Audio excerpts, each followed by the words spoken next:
Greetings, YouTube. I know it's kind of early in the morning, for me at least, but yeah, I decided to make a video for two reasons. One is because this subject is, well, mainly one that I have not yet really touched upon, and I feel that it would be interesting for me to throw my 2 cents in. And two, because, well, everyone else has decided to respond to this particular YouTube user, and I'm just jumping on the bandwagon. Okay, no, not really, but I know a lot of people have decided to respond to Dawah Films about his most recent video, and I know everyone has their own take on it, so I just decided to share mine.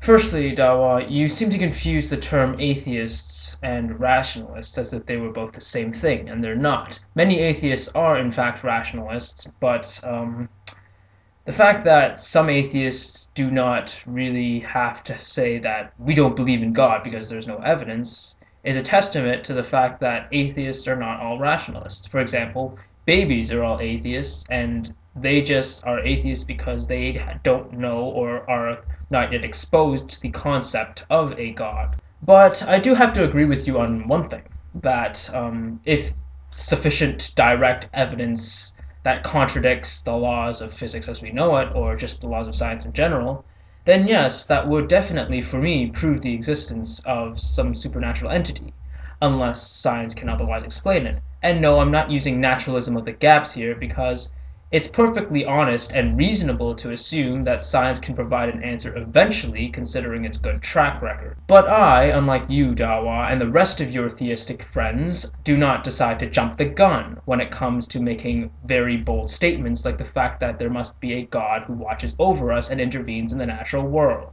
As Hitchens put it, which do you think is more likely? The fact that all of the natural order in the world suspended itself in your favor, the way you wanted it, or the fact that you might be mistaken, or the fact that there might be another explanation that can be easily explained through science. However, in keeping with the spirit of an open mind, I will not necessarily reject the idea that there might be a supernatural force that affects this natural phenomenon that might show itself. It's just that I won't necessarily jump the gun and say, oh, God done it, or in your case, Allah done it. Besides, Dawah, even if I were to give you the best possible chance and say that if an amputee miraculously grew another arm, then okay, that might prove that there's a supernatural force, or that might even prove that there may be a God. What makes you so sure it's your God? What makes you so sure it's not some other God?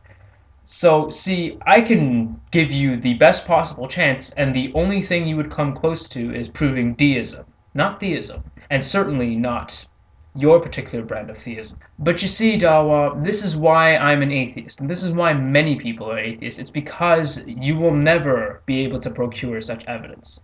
Or at least, I'm pretty sure you won't be, because it is fairly unlikely, to say the least, that you will be able to provide empirical evidence, evidence that can be reputably tested, evidence that can be verified through unbiased and objective sources in an unbiased way.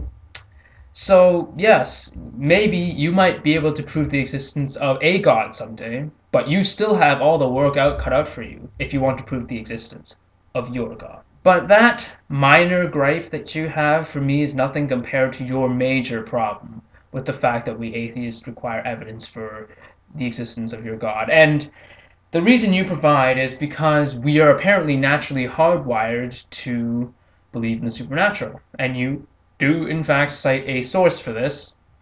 And I'd have to say, well, okay, so what? Sure, I don't really mind accepting the fact that we're hardwired to believe the supernatural.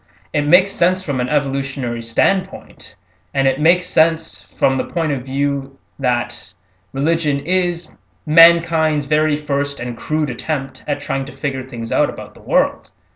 But so what?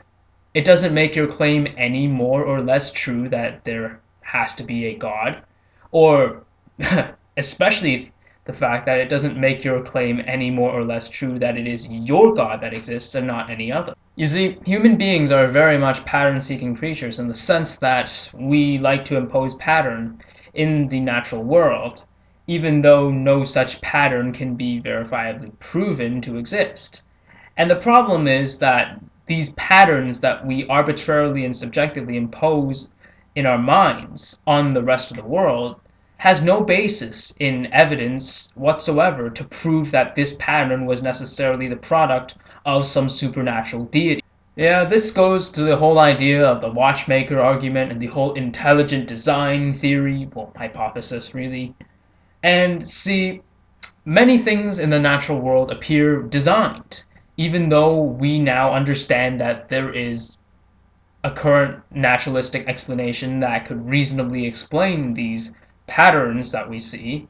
It doesn't stop people in the past, and sometimes in the present, from imposing patterns still on these natural phenomena, even though a perfectly reasonable naturalistic explanation exists. So even if we were hardwired, as you say, to believe in the existence of the supernatural, it doesn't go one way or the other in answering the question of is there a God or is there not. And furthermore, even if we human beings are hardwired to believe in the supernatural, that doesn't prove that your particular supernatural entity exists any more than it provides evidence for the existence of the Judeo-Christian supernatural entity, or any more than it provides evidence for the supernatural entity of the goddamn chocolate fairies. So all in all, Dawah, it's not that I completely refuse to accept the notion that your God might exist. It's just that there hasn't been sufficient evidence, and you, once again, have failed to provide sufficient evidence for the existence of your God.